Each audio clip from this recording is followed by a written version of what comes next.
All right, that's a little better. Can you guys hear me now? Mm-hmm. I can see Garrett. Yeah. All right.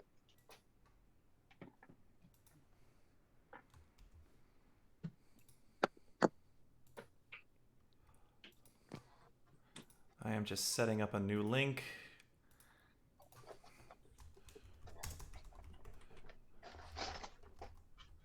Yeah, we're getting to the good questions. I know. We'll the keep. real meat.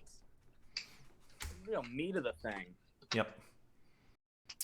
Let's see.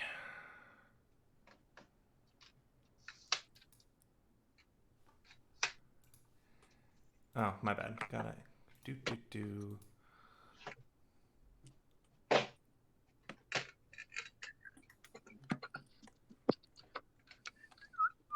Thank God for Hootsuite, man. Otherwise, I'd have to post to all the networks separately. But now I can do it at the same time in one shot.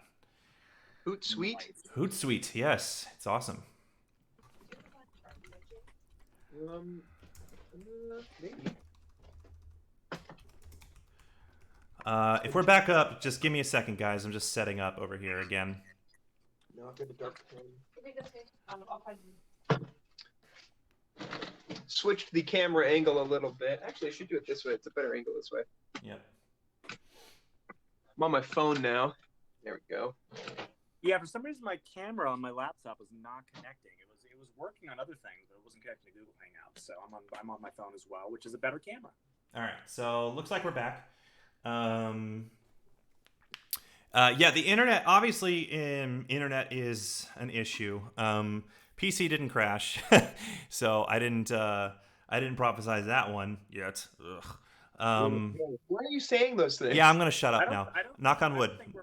I don't think we're back up. Yeah, we are. I'm looking at the YouTube stream right now. I just sent a new link to Facebook, Twitter, and Instagram. So, but yeah, Mick was saying earlier that just because it's like 4 times as many people using the internet right now, that it just makes streaming more difficult.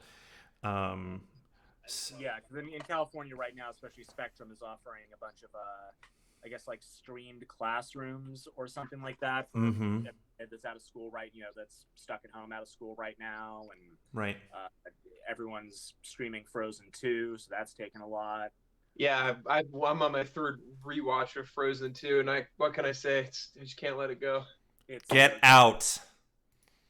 I won't. Anyway, Garrett, thank you for joining us today. You're making a bad situation worse. It's me, baby. I'm going to see what I can do here real quick. See if I can get some more surprises going on over here. Surprises? I love surprises. I love surprises.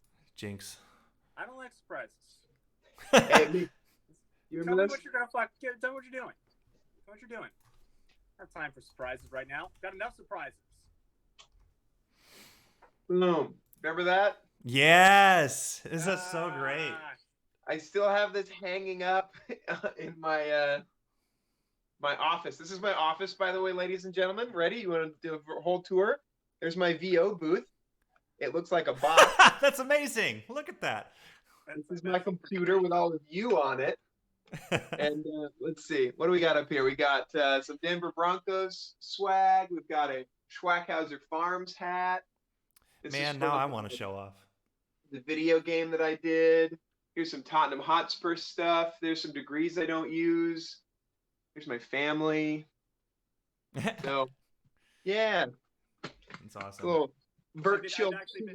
I've been doing like little photo tours of my apartment on my Instagram called Better Know a Quarantine. Yeah. Just showing off the random stuff in my apartment. You have quite a collection of random stuff. My house is a place of oddities for sure. It is a curio. All right, so that's the painting my mom made of Luther Frumentar. Yes. Let's see. There's the YouTube thing that I got for 100,000 subscribers. Oosh. Sorry. There we go. That's a cool little thing I got when I left my very first job working for a local news station. They gave me that. It was really, really nice of them. The handprint? Yeah, it's a handprint with the signatures of everybody that works with me. Oh, that's cool. Yeah, as well as nice little well-wishing. That's the trophy we won at LA Comic-Con, as well as all the other Geek Fest things.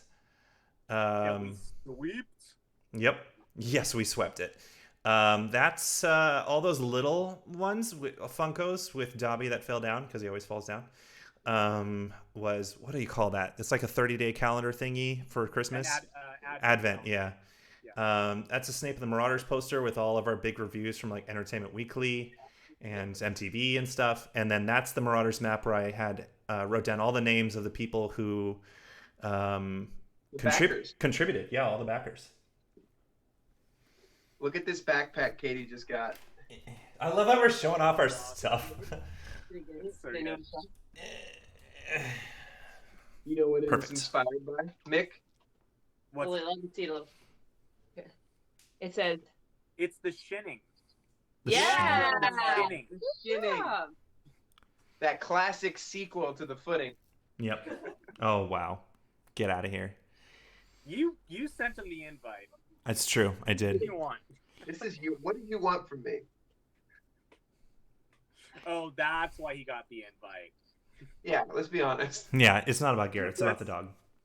Whiskey is so upset that we're home. She's like so over it that we're here. We've just been here for days. Yeah, that dog parties when you're gone. Oh, right. Absolutely. She does. So real quick, just in case we didn't answer this while the stream was screwed up, just when it comes to someone asked what's going on with Delphis and Bellatrix, considering they don't seem like a married couple, and I'm like, that's because they don't really care a lot about each other. They kind of married out of necessity. At least that's the impression I got when reading the books. And I kind of just made it so their relationship is relatively contentious, and she's like has to deal with him being in charge, and it gives Bellatrix a little bit of an arc as she slowly but surely kind of takes over the field operations for the Death Eaters. And Mick made a very good point that in the books and the movies, Bellatrix is mentioned a lot, and Rodolphus isn't really talked about anymore. And I think that was the sort of seed idea that we took, and we're like, how did they get to this point where Bellatrix is the ringleader and Rodolphus is just sort of there, and why are they still married? Right. They're almost separated because you would almost assume that Rodolphus probably died at some point and she's a widower, but no, he's there during that final battle. It's just he doesn't matter. Right. James needs a win after episode 9. Come on, give a guy a break. That's what Garrett tells me every time we write. Damn right. The Wheelman 20, you are my guy. Yeah. Every time I write with Justin, I'm like, so, hey, when is it's coming. It's coming. It's coming. Look, the end of episode 8, he said he's joining the Order of the Phoenix. Like he got a kick in the pants from Lily, and then he got some outside motivation from Marlene, which is the scene stealer of episode 8. Freaking loved her performance. As soon as she started talking in the booth, I was like, "Oh my god!" Also, amazing thing, which is just fucking wild. That is not a real accent. We thought 100% she was really Scottish. Yeah. And she has a completely normal American accent. Her Scottish accent is just flawless. I wonder who else did that when they first auditioned. Mm-hmm. She was so good. Yeah. Katie is agreeing from the front room with it. By the way, her name is Ashley McKenna. So, and that's why it double fooled us, because we thought she was Scottish. Yeah, no, but, she was great. It was great working with. It was a wonderful scene. That was, man. And it can't be a hero's journey without a bunch of crap happening. Yeah. Otherwise, it's just a regular day in the life. Also, I'm not familiar with the Harry Potter story, but I think James's life is going to be fine after this. Yeah, he'll be fine. So, no, he has a kid. Everything goes great. I feel like the worst is behind James. We're fine. Yeah. We're fine. Yeah. If anyone's worried about James, don't worry. I can give you my guarantee as a producer. The rest of James Potter's life is going to be completely fine.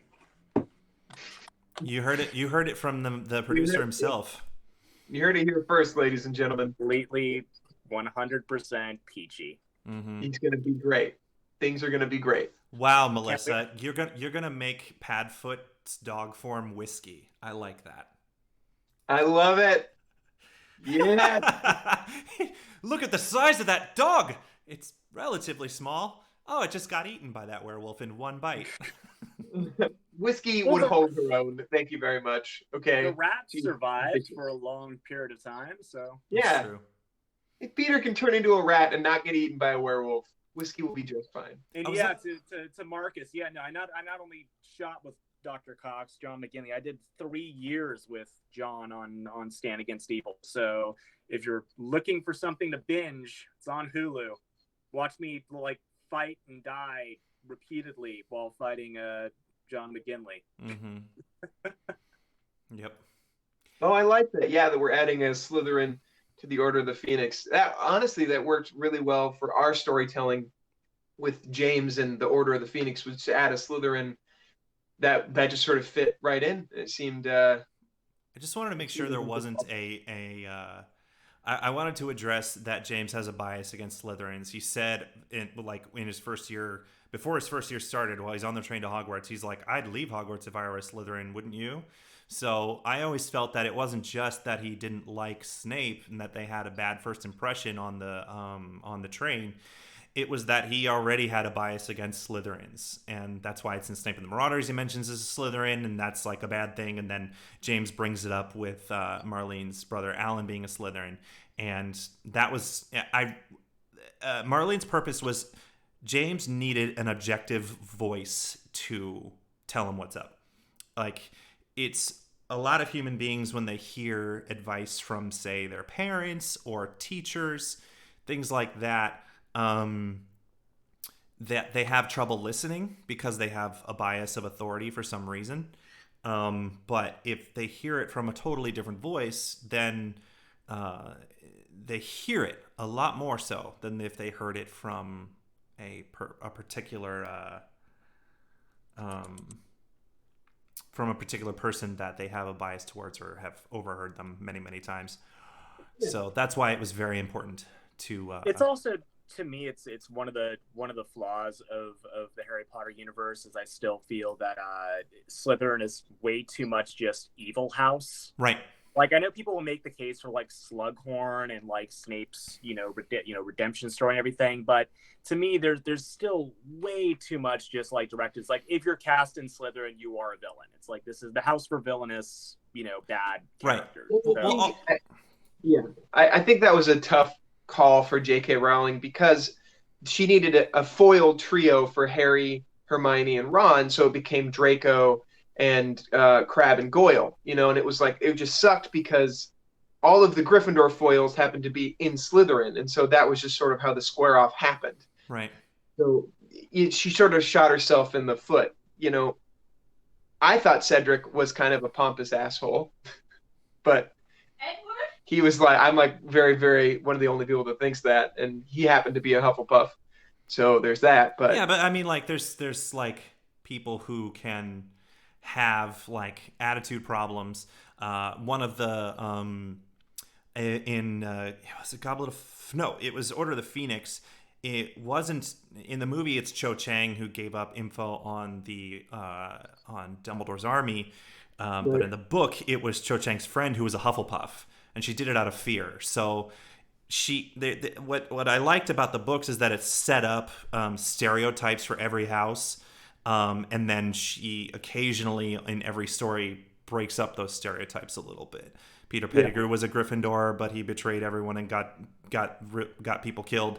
Draco turned out to, do the right thing by the end, et cetera, et cetera. So that was kind of the idea with Marlene, is set up that James has a Slytherin bias and he needs to get past that. But also that he's at his lowest point when Lily says, I don't know if I can be with you anymore. So when you're at your lowest point, all you can do is go up and you're much more susceptible to suggestion of how to improve. So that's why that was the whole idea there. Yeah, I kind of always wish that somebody from their main gang, like, not like of the main three of Harry. It's not a gang, Mick. It's a collection of people with similar ideas that fight other people. No, but like somebody along the lines of like Luna Lovegood or Neville or somebody like that was another Slytherin kid who was a little bit more involved in what they were doing on a protagonist level. It just seems like that really would have been helpful in that situation. But right, Yep. So I'll give you guys a little bit of a spoiler because I just don't want to disappoint ahead of time or by the time the series is over. We tried really hard to figure out where Regulus Black fits into this story, and we could not figure it out. Yeah, we even had auditions. We had auditioned auditions, people. and we were writing in ideas as to where he fits, and a lot of fans take a lot of importance in him, but his most important aspect is finding out about the Horcruxes and then stealing one. But that doesn't happen in our story's timeline. And we had just the hardest time trying to get him involved because he's, at this point in the story, he's still a 6th year. Or he just graduated 6th year and he's going into 7th year. Now, he could quit school, and there's all kinds of reasons why he could be there. But nothing was ever important enough to make him like an important part of the story without taking away the most important people of the story, James Potter, his friends Lily Evans and Severus Snape, and his relationship with Luther Frumentar. Anytime I tried to add it in, he just took away from it, and it was becoming way too difficult. So unfortunately, we couldn't make him work. To be honest, we have so many characters already. It's already like it is such an insane amount of characters and cast to be playing with. Yeah. That the rest of the story is really going to be based on wrapping up these characters' arcs that we've already included versus including another one and doing more with them. So right. We don't want to oversaturate it to the point in which no character gets to shine or have their moment, and right. We have to make sure that first and foremost we're telling the story in the best way we can, and that the characters we have get a proper send off. It also bites us in the butt if we start to be like, oh, people love this character, so let's find a way to like push them into the moment, right? So it's like they don't really belong there. Like if you just kind of walked into a room and everybody's having lunch and it's like, hey Regulus, what's up? Oh, nothing. I'm just gonna go get me some food, and then walks out. Like that would be such a disservice to you, the fans, and to the story in general if we started shoving these characters in there. We have to be very, very careful with who we use because we have to fact check everything. Right. What a tease! If all you had was have him get lunch, what a tease! I know we don't want to tease people. I wouldn't want to tease people with Regulus. I'd want him to have a proper story, and I just couldn't really make it work without it taking away from our main characters. So, I've always wondered why J.K. Rowling created 4 houses if one of them is composed by evil people, and why Hogsworth maintained that house. Again, I don't think Slytherin is evil. I think that Salazar Slytherin was pretty racist, but at that point there had already been a house full of those people, and you don't want to throw away those people. So again, I feel that Slytherin has a bias and has some icky people in it, but there's also some good people in it too. I wanted to make sure that, especially with our story, the houses are really not part of it because they're out of school, and war does not. War has no house lines. War doesn't discriminate, right? So we got a question that was interesting. It says, we love Micah Snape. I enjoy how complex he makes him. I feel like a lot of people forget he would gladly see James and Harry die if Lily lived. Does that make it harder to write for him, Justin? Good question. Right now I'm focusing on where Snape is right now, and his whole arc is how does he feel about being part of the Death Eaters? When he was first approached by Voldemort, you're not going to say no to the guy at the time. But now he's like figuring out his place and whether or not he truly wants to be there. And we're going to start addressing that in episode 9. He's been playing ball, but he's also been kind of hesitant and unsure of himself. So we all know that he stays with the Death Eaters. So I want to explore why he stays with the Death Eaters. And we're going to get into that, and it's going to hit, everything's going to hit home starting episode 9. Basically, end of episode 8 is the end of act 2 of a 3-act story.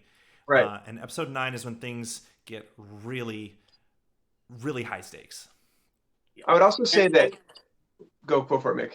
Oh yeah, and on a performance level, and I'm always hesitant to even say this. I know people have their very strong feelings about Snape and where his story ended and everything, but I've never seen Severus Snape's story as a redemption story. It is far more of a story about paying penance for an awful thing that he did. It's not redemption. What he did and what he had before, like, there's no coming back from that. You know, the redemption kind of went out the window when Lily died, and when, you know, all of his decisions led up to this terrible thing that ended up happening. So what he's really doing throughout that story is paying penance, and you see this human side of him to realize that he has something that he loves and something that he is feels, you know, an intense amount of emotion about. But, you know, I think that he's a far more complex and interesting character to just call him a hero. I don't see him as just like, oh, it turns out he was a hero the entire time. It's like, not exactly. It's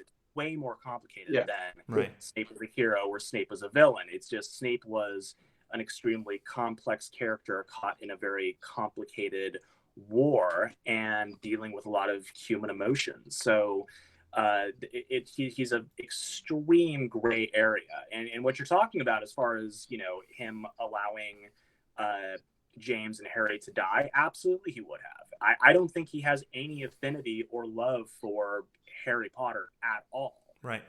He doesn't care about Harry. He does, you know, if Harry was just some other kid that wasn't connected to Lily, he wouldn't do anything to help Harry. It was literally just him paying penance and doing whatever he thought he could to lessen his guilt, or at least while he's on Earth, since he survived and Lily didn't, spending the rest of his time just listening to Dumbledore and doing what he can to try to make his time. And I think Dumbledore had a big hand in also steering Snape in that direction of like, look, if you want to make up for it, you have to do things to make up for it. Right.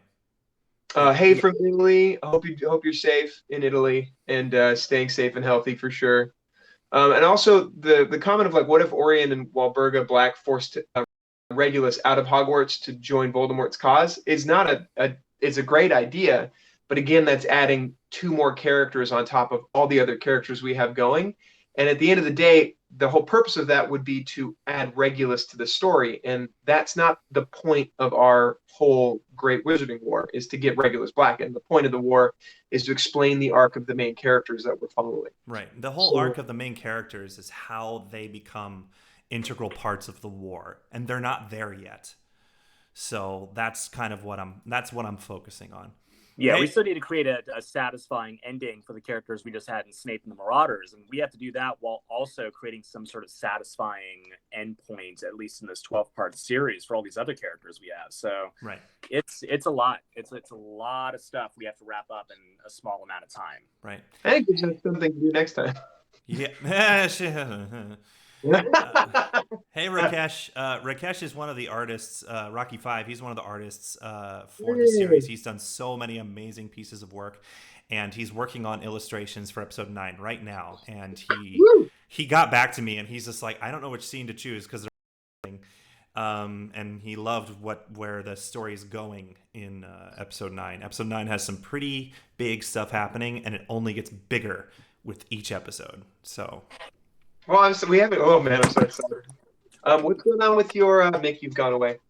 Justin, tell us about the next projects you have coming up. Well, someone mentioned the next series. I don't know what that is. I don't have a series going on. I've got 2 short films that I'm working on. One, I'm not going to go into really big details because I want it to be a slow burn reveal, especially since everything is on pause until this virus situation works itself out. But one is ask the question, what if Harry Potter were a horror? And it doesn't mean necessarily the Harry Wizarding world. It's more of focusing on, let's have a movie that is based with magic, but it's a horror. And another one is a sci-fi thriller that I'm going to be making with Mick Ignis.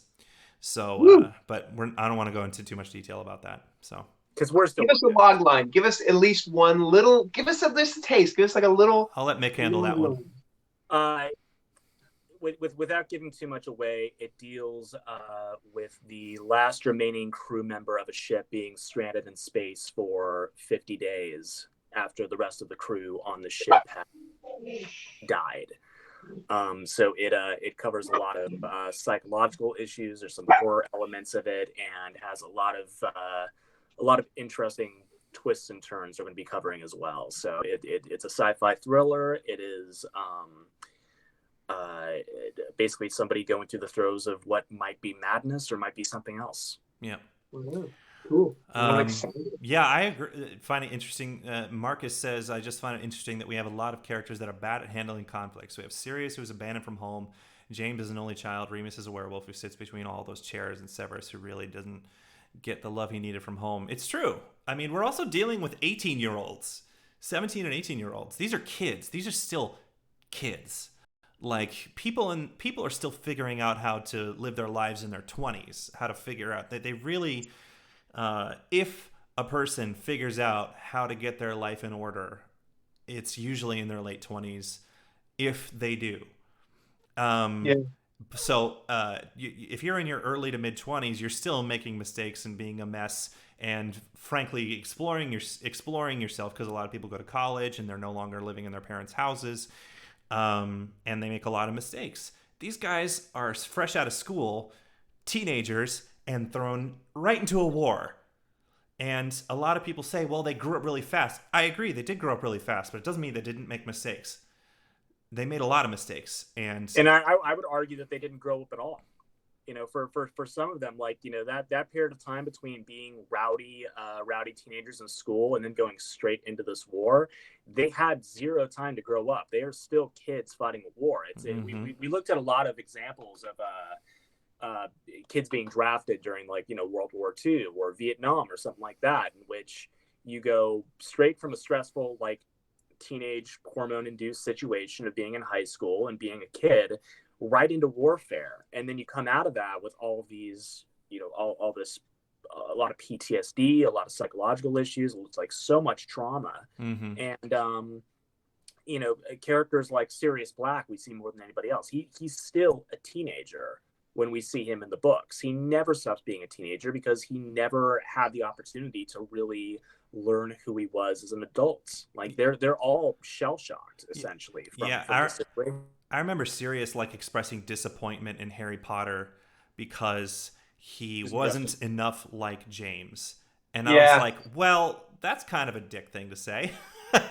Well, and, you know, I was just thinking about this because one of the comments is how they love how Kevin has that serious moment in the last episode where he's like, I want to stop fighting with my friends, because right now in the Great Wizarding War is when Sirius is going through the worst stuff, because everything about his world is literally being pulled apart in front of him.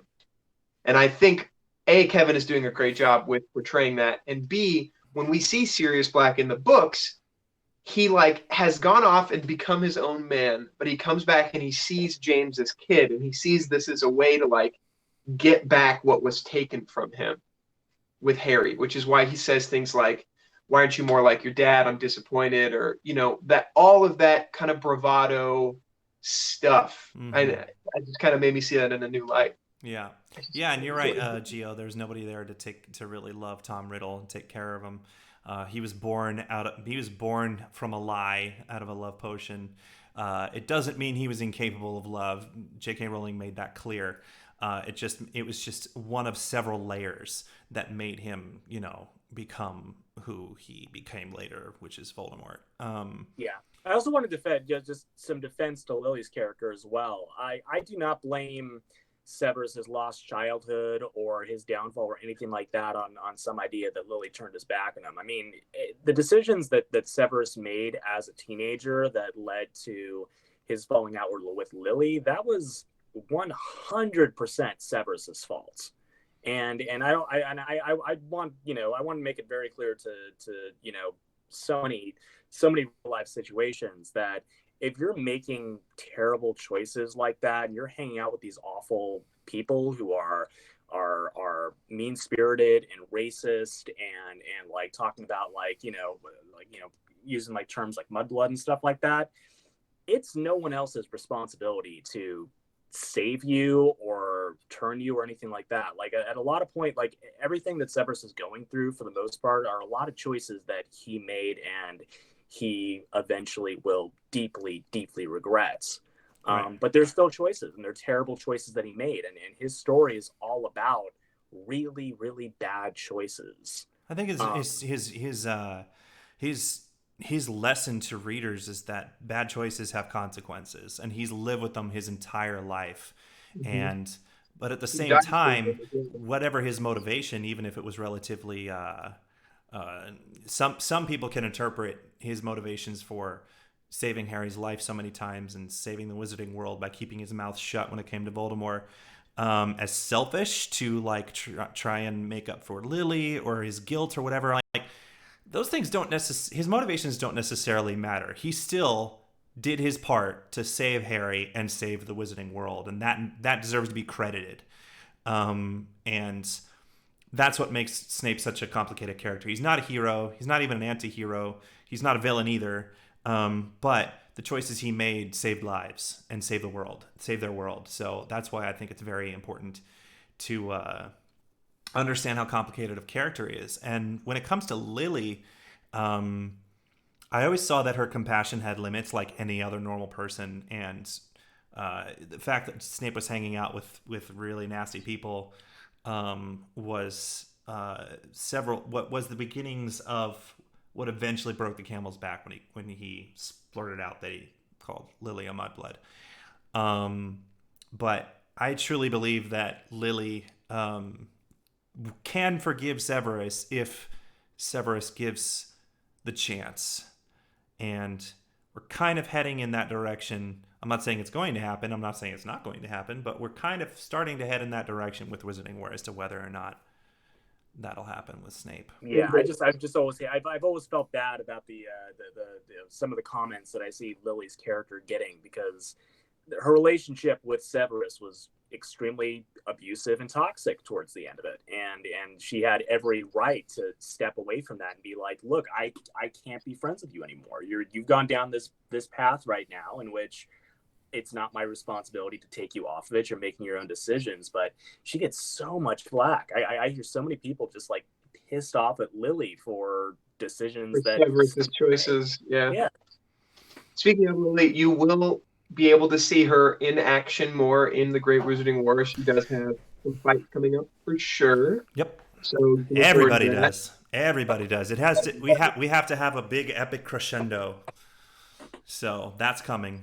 The Hindi version of Severus Snape and the Marauders is on YouTube. If you haven't seen it, it is great. That stuff makes my heart sing. It really does. Just the fact that like not only has somebody taken the time to make the film available to people who want that dub, but just hearing somebody else with our characters like doing the lines in another language, it's so cool. It's the coolest thing. It's the coolest thing. And then the Caros, the question about the Caros, there actually wasn't a lot on the Caros past. When I was doing research to start this, there wasn't a whole lot of information. There's kind of birthdays and that's it.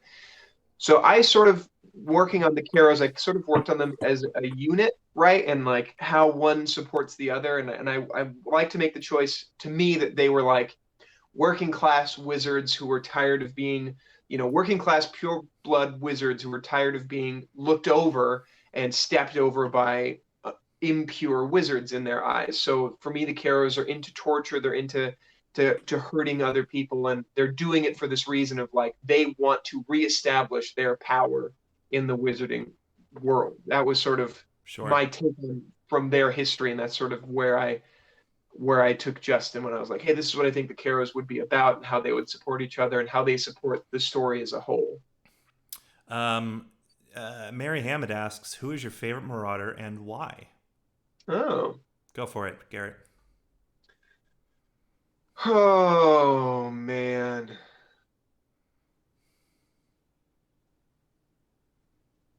One, two, three, go. Sirius. All right, Sirius. Why Sirius? Well, we spend the most time with him, and I just like he is the one in the books that really, for me, gave you that big glimpse of what the Marauders were actually like. And that sort of like devil may care attitude that he had was so cool to me when I first read it. And I was so just like gutted when we lost him that, and he's the one we really get to spend the most time with. So, in the series that we're writing, obviously James is my favorite and Remus is a close second. But in terms of like the books, it has to be Sirius Black. Sirius Black. Thanks for hanging out, acting Animagus. Well, hopefully you'll see you again. We're probably going to be doing more of these as we go along, because we got nothing else to do. What do you mean? What about you, Mick? Who's your favorite Marauder?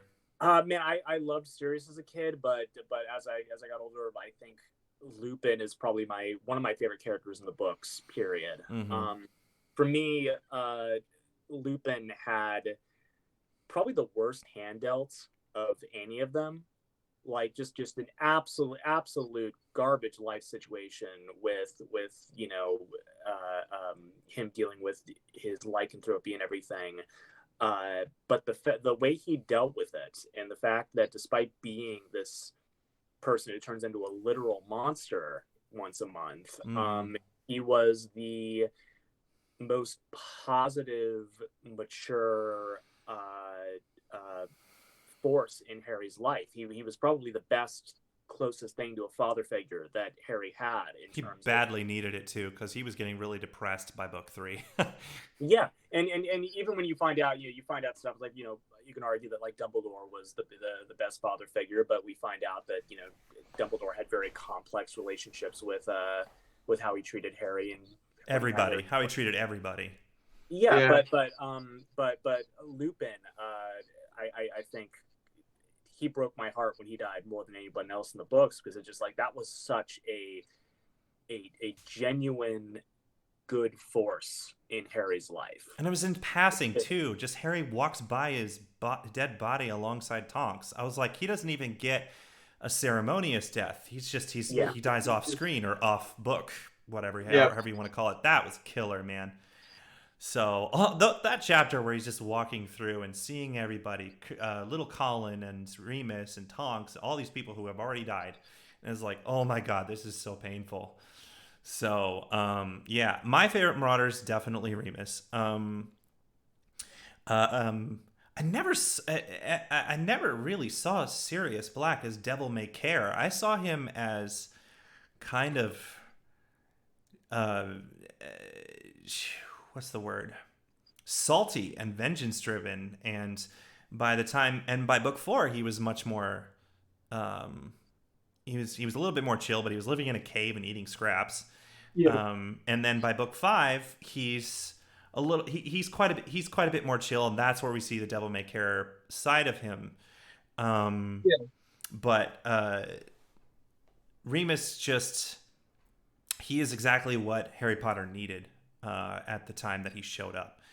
And I really wish that he could have been in Harry's life more, but the whole point of making a really good story is to make our characters suffer and make them deprive your main character of what they need the most. Right, exactly. You deprive them of that. Only give it to them when it helps them grow the most. So that's another thing that J.K. does really well, is she provides the characters what they need, and maybe not even necessarily when they need it.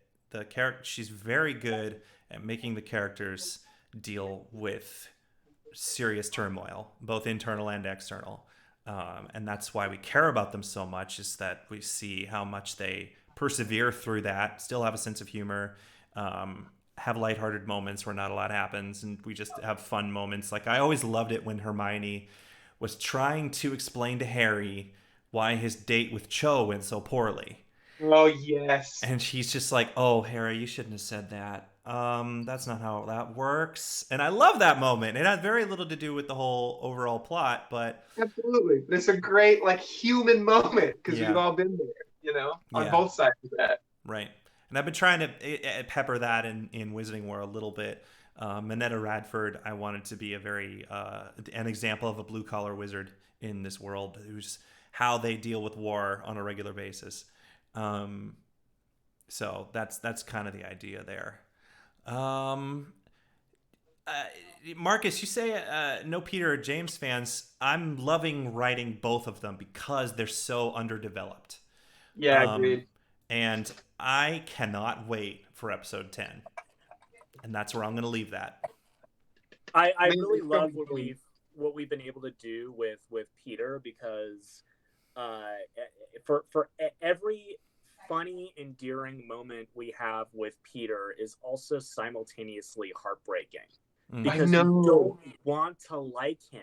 I know. You don't want to see him palling around and making jokes and being like part of the gang. You just want to see him as a piece of crap. But Zach does such a good job making us like him. Oh, it's so rough, because it's like Zach is doing such a great job with just like making him like the fun, goofy part of the gang, and you know how bad he goes after that and how he betrays everybody. So writing this part in which things were still good is rough, because it's just like there's such fun moments, but then you're like, oh man, he went down hard. Mm-hmm. It's like when you're rereading a book. It's like when you're rereading a book and you know one of the characters dies at the end of the book, and so the whole book you're reading and you're like, oh, it still hurts every time you talk. Because he gets, like, you know, Voldemort gets sympathy, Snape gets sympathy in the books. They all have moments of gray area, but in the books, like, Pettigrew's just garbage. Mm-hmm. There are no moments in the books in which you in any way like Peter Pettigrew. So for us to have this character and have this opportunity to have a character that is universally despised, and for good reason, in the books, and bringing him to a period of his life in which he was just a kid having fun with his friends. Someone asked, why do you think Peter was sorted into Gryffindor? I believe J.K. Rowling said that when Peter met James, he felt protected, so he asked the sorting had to be in Gryffindor so he could be close to James. That's what I remember. Could be wrong, of course, but that's what I remember. Marcus says, I don't want to see Peter suffer. I just want to see some meaningful reason why he'd betray you. That is what I'm so excited to get to. That is what I'm so excited to get to, because he did such a good job with it too. I'm like waiting for the feast of my ears. I cannot wait anymore. I'm so excited. Yep. Anyways, I don't want to get into spoilers, so we'll stop talking about that one.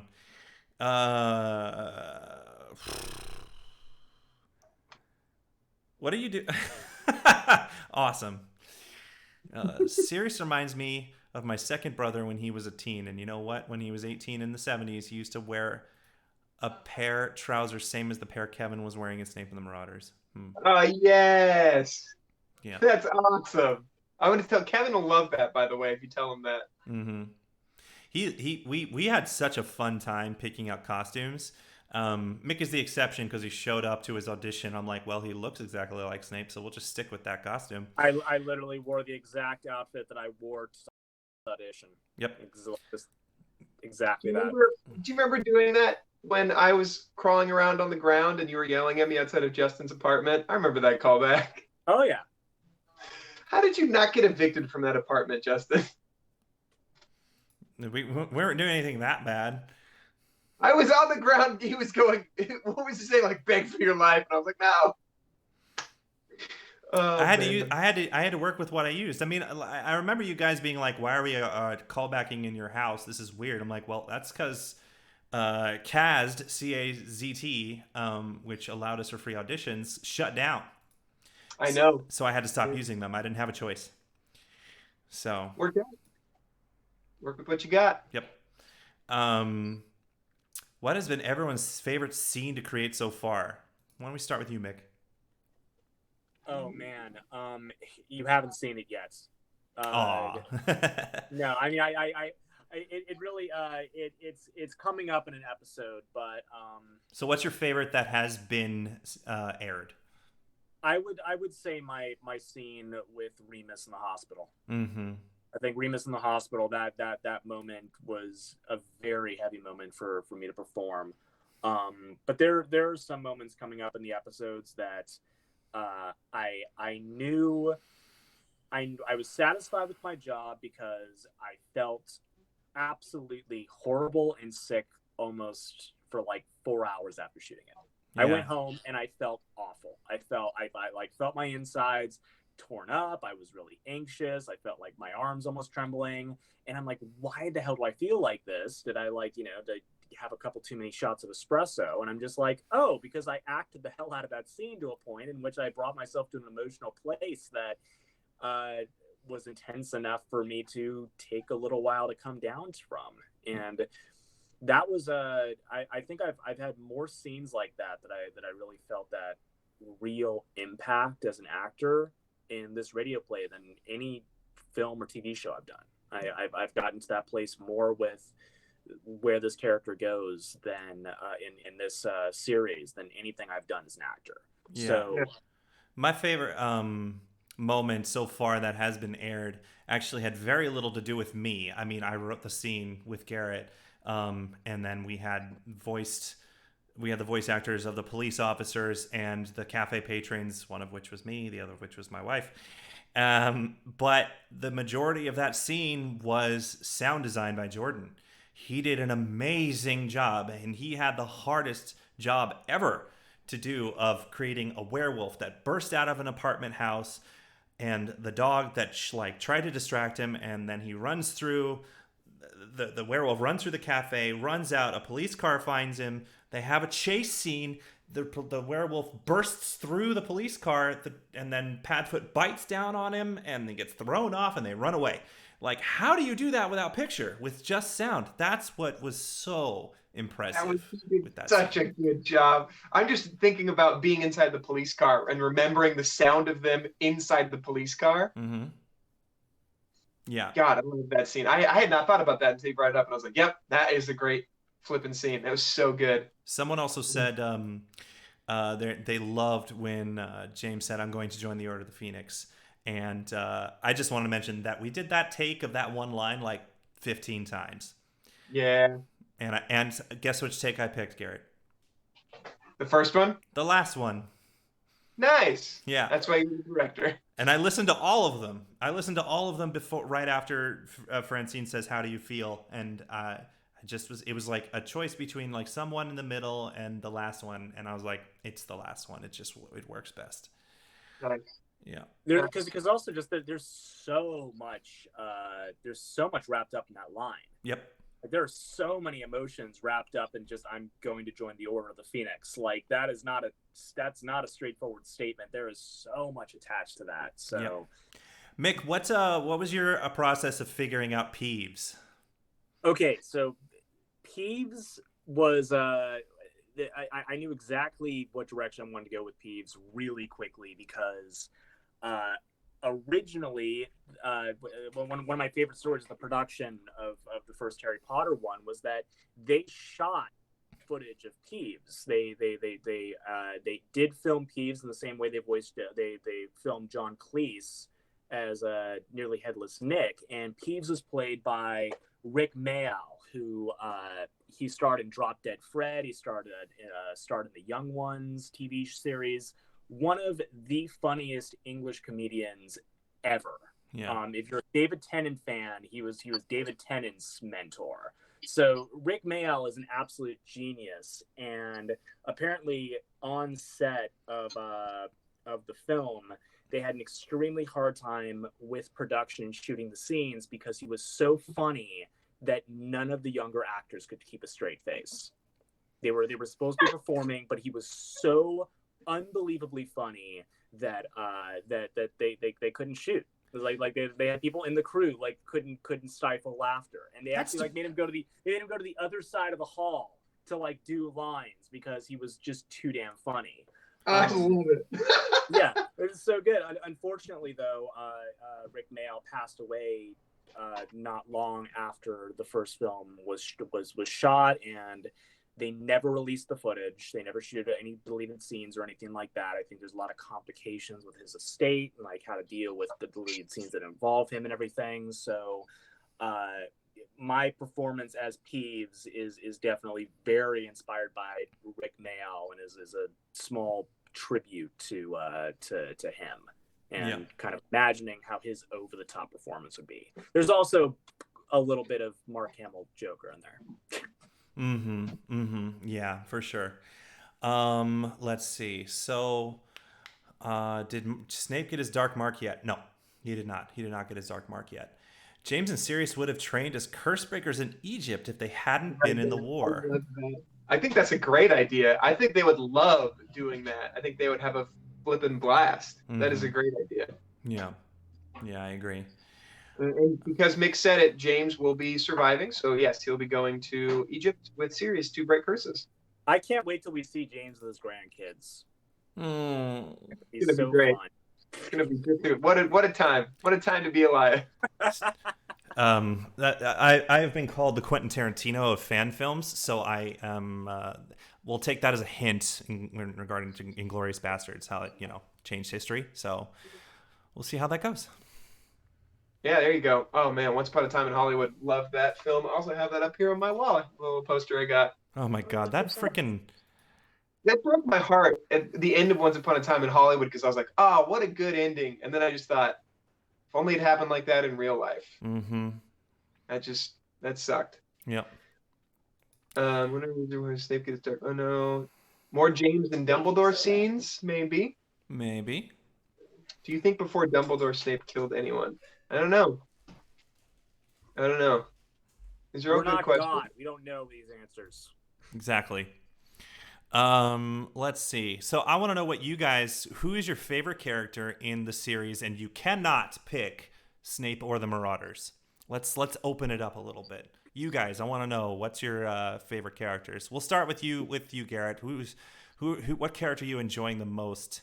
And you can't pick yourself or the Marauders or Snape. Mrs. Pettigrew. Haha, yes. I just can't. She's so fucking great. Yep. Her voice. Sorry. Electo's a very close second, but sweet. Dude, I said Miss Pettigrew's the best too. Katie Kotilak is playing Electo Caro and is fiancée to Garrett Schweighauser. They get married in September. We're getting married in September. Look at the ring. Look at it. We're hopefully getting married. As long as it doesn't get canceled. It really doesn't get canceled. Whatever, we'll still have it. I know. We'll figure it out.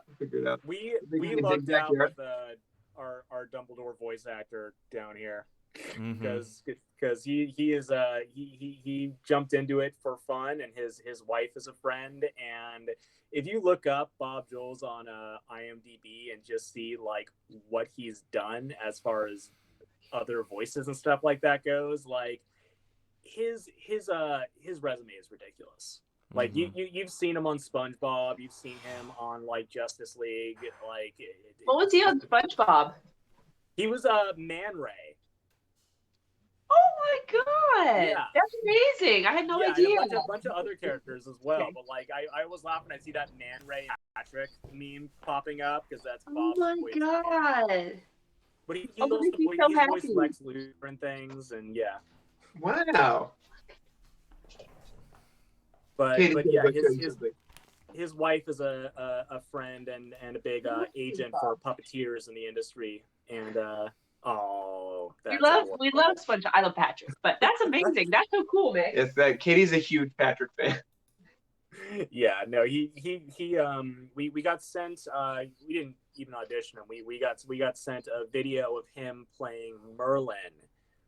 For like an audiobook or something. It was like a commercial for that, and like literally like 2 seconds into like Justin and I hearing his voice as this Merlin character, we're like, oh well, done.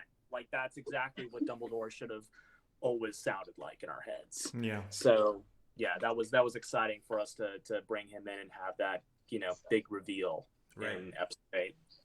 Yeah, for sure. Let's see. So Pete said Moody. Jared is doing an amazing job as Alistair Moody and Electo Caro.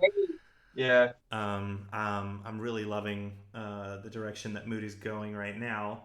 It's been fun to play with his character because this is before he's gotten fully scarred up, and before he's gotten super paranoid and kind of just been this constant vigilance kind of guy. Or he even has a little bit of a sense of humor that is being brought out by the Pruitts. And Gideon. I want to talk about the Pruitts for just a second because I've been really looking forward to introducing those guys. Mick brought in the voice actor who plays both of the Pruitts, and I basically said, like, I want these guys to be a shadow of Fred and George, but far more adults. Far, like, they curse and they talk about cannibalism and they talk about they have a terribly violent and icky sense of humor, and I just wanted them to be like serious people. Like, they love doing their jobs of being in the war. Like, I think Mick mentioned like rugby. Yeah, they're rugby hooligans. They're the type of like two heavily Irish, hard drinking guys at the pub who start fights for fun and get extremely overly violently passionate about their favorite rugby teams, or in this case, which you can kind of see on the poster, their favorite Quidditch team. Yeah, and it's Michael Ostrom who plays the Pruitts, not Paul Stanko. I don't know where it's not Paul. Yeah, no, Michael I brought in because Michael and I did our Netflix show, The Curious Creations of Christine McConnell, together, and we just got another show with Henson called Earth to Ned. So it was great to bring Michael in. Michael's hilarious improv. And just to show like how small of a town this is, Michael and I worked on Strange Angel, and before any of this happened, we were on the same episode together. So when he came in, I was like, "What?" It's just such a tiny town, and Michael is so fabulous. He did such a great job for the Pruitts. Mm-hmm. Oh man! Yeah, we started him on in the same scene with Peeves. He's also the suit of armor in that scene. Yeah. So we had him. We started him on that episode. Mm-hmm. Yeah. You love that you included Frank and Alice. Oh, thank you. I play Frank, and my wife Liana plays Alice. Yes, it's been a lot of fun to do that one. That's another series set of characters where they're like the Caros. They don't really have an arc. They're there to help supplement the world that everybody lives in, and to supplement the James Potter, the Marauders, etc. Again, blue collar wizards because they're Aurors. And then again, live happily ever afterwards. Of course, forever. Thanks for hanging out with us, Gio. Good to see you. Hey, Acting Animagus is back. That's great. Good to see you. Yay. I love that it's I'm back. Right. Like that. I feel like a lot of people are just like, all right, I got to take off. Wait, I can't go anywhere. Right. Oh wait, I'm at home. Yeah. Forever. Also, shout out to Bo, who someone said Voldemort was amazing last episode. Yeah, we are nowhere near done with Voldemort. Man, Bo has been bringing it to the people with his voices in this. He has. Bo is Luther. Bo is Voldemort. Like, he has been rocking it out, man. Bo is Fleamont Potter. Oh, they break my heart. Oh, yeah. Makes it so easy to act when you have Francine and Bo on the other end of the glass being like, "You're a good son." And I'm like, I can't even know me. The validation. Yes. Yeah, they're great. And Francine is just such a treasure to work with. Oh, she is. It was really disappointing when I couldn't bring her in due to the stuff that's happening in the world right now. She was going to be in the interrogation. She was going to be the interrogation for episode 8, but it didn't work out. Yeah. So. Oh, she was. Oh, damn it! Yeah. It was funny behind the scenes. We were having lunch the last time we were recording, and I like said a curse word in front of Francine, and she said, "Don't do that." And I was like, "I'm sorry." I was reprimanded. I was like, "I'm sorry. Sorry, Mom. I didn't mean it." This is great. I also love. It's also great because the Potters are old enough to be James' great grandparents. They didn't have him until their like 90s. Yep. That is nuts to me. So that's what I thought it was really interesting. Is like create this interesting dynamic of what it's like for seniors to have their first kid. Hey, yeah. What is that also, like? Can I just say, good for them. Good for them. So one of the, I love the word apricot too. When I had Kevin say apricot, I was like, what's just this weird word that a drunk person would say? Someone says if you could bring back, Okay, how do y'all think? We'll go to this previous question. We'll go to the next one. We'll get some really fun questions here. If you could bring back from the dead a Harry Potter character who dies in the books, who would you bring back? Garrett, who do you think? Oh man. Remus. Remus. Yeah, same here. He's a kid. It's like he had a kid, you know. I was also gutted when Nymphadora died as well. She was one of my favorite characters in the books. Yeah, I was really unhappy to see her go to, and I'd love to see her career. If I can't pick Remus because you picked Remus, I would pick. I would pick the Weasley. Fred. Fred, yeah, I'd pick Fred. Fred was who I was thinking as well, because I just the thing is, if you can only choose one, but you bring back Lupin but not Tonks. Right. And I'm just like, do I want to do that to Lupin, where I also watch Lupin lose his wife after all of that and finding her and everything like that? At least he could be with his kid. Yeah, that's true. That's true. Yeah. Katie's choice is Dobby the house elf. Obviously, she would bring him back. Mm-hmm. Yeah. There was this piece of fan art that stuck with me forever, and it's George Weasley standing in front of a mirror putting his hand up, and on the other side is him putting his hand up, and then you realize he's looking at the mirror of Erised. Yep, looking at his brother. Ugh.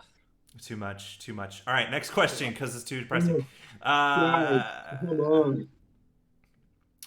Let's see. How do y'all think Frank and James would treat each other knowing about the prophecy? Huh, that's an interesting question. That's a very interesting question. Now, that is fascinating. Interesting. Yeah, we There's a little bit of an age disparity as well between Frank and James. Frank is a little bit older. Yeah, I'd say like 3 or 4 years. So I think Frank would come at it with that air of like, this is how we're going to handle it, and I think James would give him a lot of pushback, if I'm honest. Well, how do you think Frank would handle it? I think it would be monitoring, like round the clock sort of. It would be one person watches the other person's kid so that they're always together. They're always like, it's either one of two ways. They would either stay together so they could monitor 24/7, or they would split and neither one of them would know where the other one went, so that both of them, so if one goes, the other one could stay. Well, because the ultimate decision they made is to stay hidden in Godric's Hollow and have Peter be the secret keeper. So if Frank and Alice knew that the prophecy applied possibly to Neville as well, bye, Mary. Good to see you. Bye, Mary. Then what did they do? Did they keep him hidden, or did they kind of throw him off and say like, "Oh, we're not going to hide our child," in the hopes that I don't know. It's a tough thing to think about. That would create that's a hell of a discussion to have about how Frank and James would talk to each other once the prophecy was realized. Because if I remember correctly, that prophecy was found out almost a year before James and Lily were killed. Because the prophecy only applied to James and Frank after they were born, and they were born around the same time. Right. So Harry lived for, was it 9 months or was it almost 2 years before his parents were killed? You know what? I just had a thought now that you're talking about this. This is what happens when we're writing sometimes, is I'll just interrupt Justin with random things in my head, because otherwise I forget them. You know, Frank and Alice were tortured, right? And that's how they lost their minds. Yes, but that was after Voldemort died. Right. But what if they had sent Neville to live with their grandmother, right? And made her like the secret keeper of, either they became the secret keeper of where they were, or she became her own secret keeper. I don't know if that works. It would make sense if they had him stay with Grandma and they go visit. And Grandma stays hidden. That actually is the most logical. That makes sense. It's not very dramatic, but it makes sense. Well, if they were the secret keeper to where the Gran was living, then they got tortured to figure out where she was, and they wouldn't give it up. That's why they both went insane. Okay. So Harry turns 1 year old in July, and then October rolls around and James and Lily die. So that means that he was a year and a half old-ish. Okay, yeah. Which also helps the theory as to why was Harry like such a compassionate dude after like over a decade of abuse. I'm like, well, it's because he had a year and a half of love from James and Lily. And I honestly don't think that Petunia was abusive to him until a certain point. Probably took care of that baby as best as she could, and then the resentment grew. And then as he became older, and then Dudley showed up. I think Dudley's younger. Or no, Dudley was around. I forget the exact timeline. They're this pretty much the same age. They already had Dudley when he got there. Okay, yeah, and he was a crying little baby. That's right. Yeah, so I just like the psychological factors of how Harry Potter didn't turn out to be, kind of nuts, despite being over a decade of abuse, makes me think that it was a year and a half of love from James and Lily, and then I feel like that Petunia felt like responsible because her sister died of taking care of Harry to the best of her ability, and then the resentment took over time. So she didn't stay abusive and like treat this baby with contempt and malnourished him. It evolved over time, I think. So let me see. I would be pleased if we could hear more about how dissatisfied both sides are with the Ministry. For example, that so many Death Eaters are not coming to Azkaban because of a supposed Imperious curse. I like that. That is a good idea. I think there's a lot to be said after the Wizarding War ended, that there was a lot of issues that the Ministry or that people had with the Ministry, and they probably had to answer for it. Like there was a lot of Nuremberg type talks after the fact. I mean, there were Nuremberg trials of the Wizarding world that we got to see that with Bellatrix, Rodolphus, and then what's his name, who was part of Durmstrang, who was put up on trial and like gave up a bunch of names, including Barty Crouch. What's his name? But yeah, I would think we're actually in episode 9. We do less talking about the incompetence of the Ministry, and we actually have an event in episode 9 that shows how ridiculous the Ministry is at this point. And I think you guys will have fun with that scene when it comes out. Karkaroff, thank you. Yeah. Music. K-sound. Yeah. Lord Karkaroff. Yeah. Let me see. Or that the Death Eaters abhor the secrecy statute from 100 years ago. I mean, they do, and they like destroy bridges and stuff like that. The thing about the Wizarding world that like everyone's like, why don't they see the giants and stuff, is that Muggles can't see them. So when Death Eaters do damage themselves, that's when the Ministry comes in with people like Moneta to wipe people's memories. That was kind of our answer, is to, if this war is so destructive, how do Muggles not know about it? It's like because of people like Moneta Radford. Yeah, we go in and I mean the whole werewolf episode of when they do and make everybody forget, like that is a big explanation to how they're handling the damage from the Great Wizarding War in general. It's like she's like, we've been really busy because you guys have been blowing crap up for like years. Right. So, thanks. Exactly. Also, way to go, chat. 5-7 people were like Karkaroff, Igor Karkaroff. That's awesome. What about your hair? What'd you do? Oh, okay. Oh, it looks lovely. Sorry, just flirting with my wife. God, get a room. We have. Yeah, get married already. Get a 2-bedroom apartment. Yeah. Mm. Get a cat. Get a domesticated animal. Right. You love her so much. Why don't you? Right. Someone wants to know our houses. I am a Gryffindor. Ravenclaw. I am also a Gryffindor. Awesome. Whiskey is a Slytherin. You're such a Slytherin. She just wants food. She's a Hufflepuff. She is a Hufflepuff. She just wants food all the time. If she doesn't like people, she's a Slytherin. Yeah. So back to the James Frank. Actually, let me just double check that everything that I'm caught up with everybody. We see how will we see how someone is inducted into the order? Good question. And that's where I'm going to leave it. Someone says, Costin says, I believe that Lily's protection works because of Snape. I believe Lily was not the only mother who would give her life for her son, but the protection worked because she had a choice. Interesting.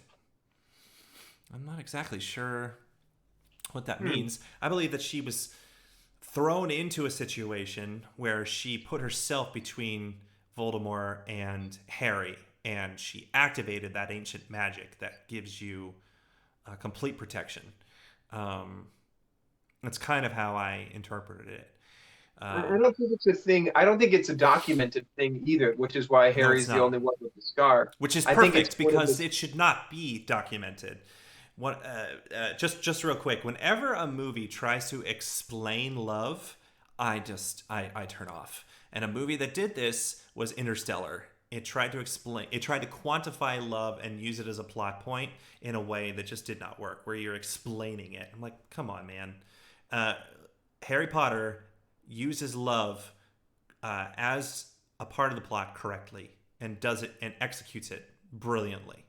So I think I was also just meaning like in the world of the wizarding community. I think if it was a thing that everybody knew, like if I sacrifice myself for this person, they're going to be okay, then yes, I think we would see a lot more scars and a lot more survival of the killing curse. But because it's not something that's known, they don't figure it out until like a couple books later. Dumbledore says that to Harry. I think it's just one of those things that Dumbledore figured out. It's like, yeah, that's probably why it happened, but who knows? Yeah, he hinted at it in book 1, but he didn't go into a very frank explanation because Harry wasn't ready to hear that. He was 11 years old. Yeah. Back to the James Frank thing. Imagine the guilt of being kind of relieved when they found out what happened to the Potters, because it means Neville is safe, but at the same time, guilty being happy. Yeah, that's an interesting psychology of looking at it, of like, oh my God, the poor Potters, but at least it wasn't us. Yeah. But I mean... What hypothetical jerks. Right. I mean, it's just this terrible... It's just the terrible aspects of war that you can't really get around. Abby says, I remember hearing that it is because she had a choice, because Voldemort had told her to move because of Snape. That's true. Oh. That's true. Snape is very much an inadvertent savior of the Wizarding world. And after Lily's death, it was his direct choices that saved the world. But yeah, it's interesting ironies that happen there. Will we see James as a stag, perhaps on a stealth mission? I would imagine Peter would be on the stealth mission because you can barely see him. Stags are pretty stealthy, Justin. Watch this. Where'd you go? You cut out. Where? Very stealthy. That's super stealthy. Whoa! There you are. Yep. So crazy. I agree. I think that'd be a really great idea. I like where your head's at. You were good hustle. You moved. You were so still that you became invisible. I have mastered the art of invisibility. I mean, you got to do something during this time. Yeah. Yeah, that's very true.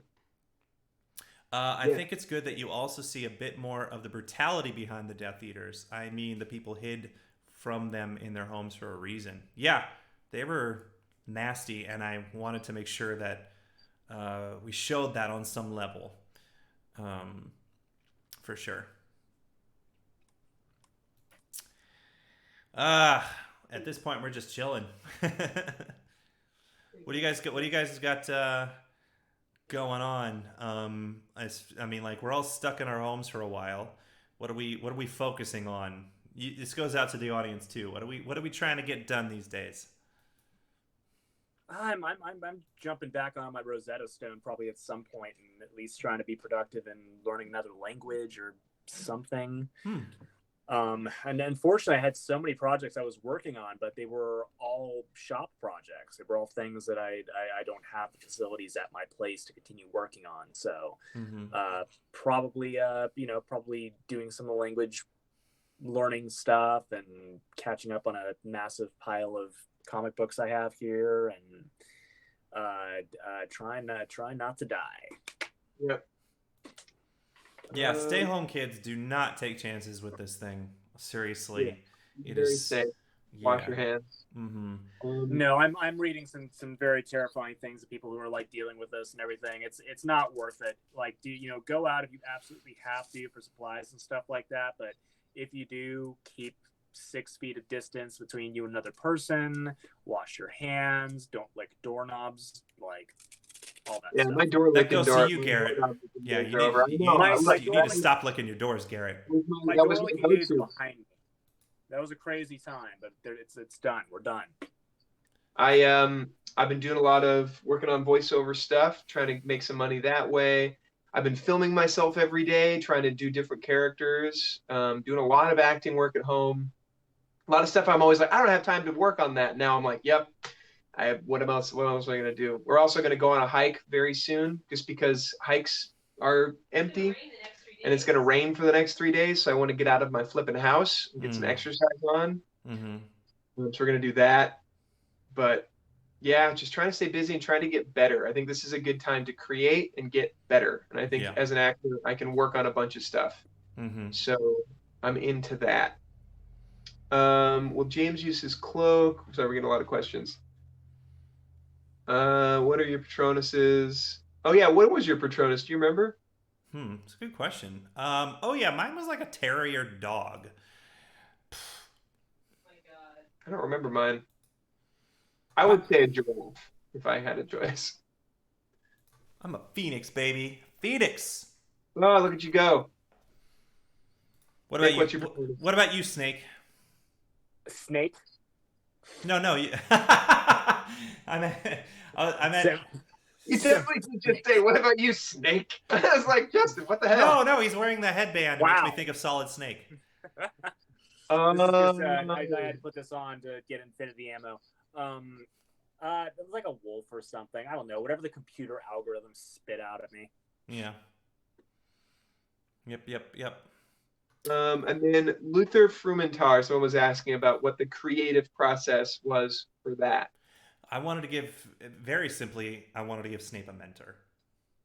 That's the point of his character, is to help guide him.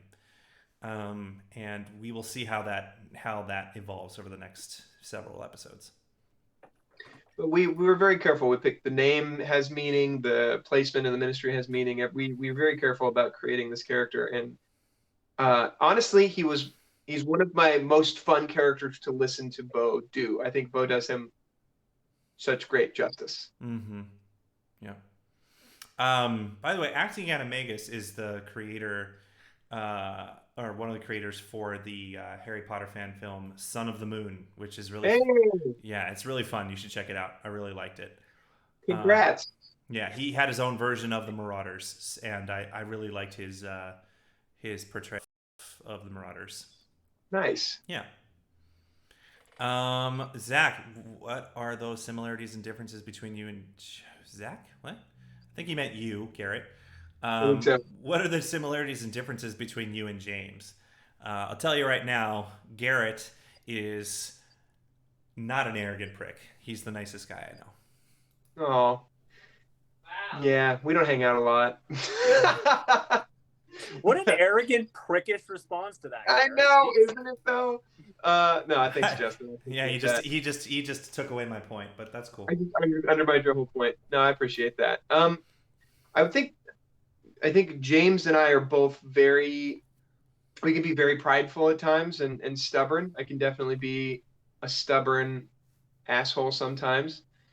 And we both, I think, are very concerned about protecting the people around us, sometimes to a point where they're like, hey, we don't need your help.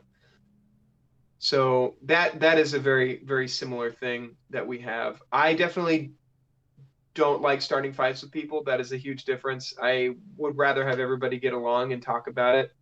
I think people coming together and like meeting of minds is much better to me than fighting. So that is a huge disparity between me and James, for sure. Can we get the same question, but can we have Katie answer it instead? Yeah. Katie, do you have a second? All right. Put that engagement to the test. So they're asking how am I different and how am I similar to James, my character James? But you have to answer on camera. Oh. Let's hear. Here we go. The person who spends the most time with me. How you're different versus how you're the same. You have to talk into the camera. Yeah, you don't like confrontation as much. I'm like, in that sense, I'm the one who like makes you confront whatever the situation is. You'll talk about it for forever. So there's that. I guess that's more like Lily, because you'll like beat it till it's a dead horse and then whatever. But yeah, James is a lot more confrontational than you are. Mm-hmm. But you love your family. Mm-hmm. And I mean, if your parents got sick, you would in a heartbeat like drop everything. Like I believe that. Mm-hmm. I mean, you're both really good looking. Yeah, Hey. you heard it here first.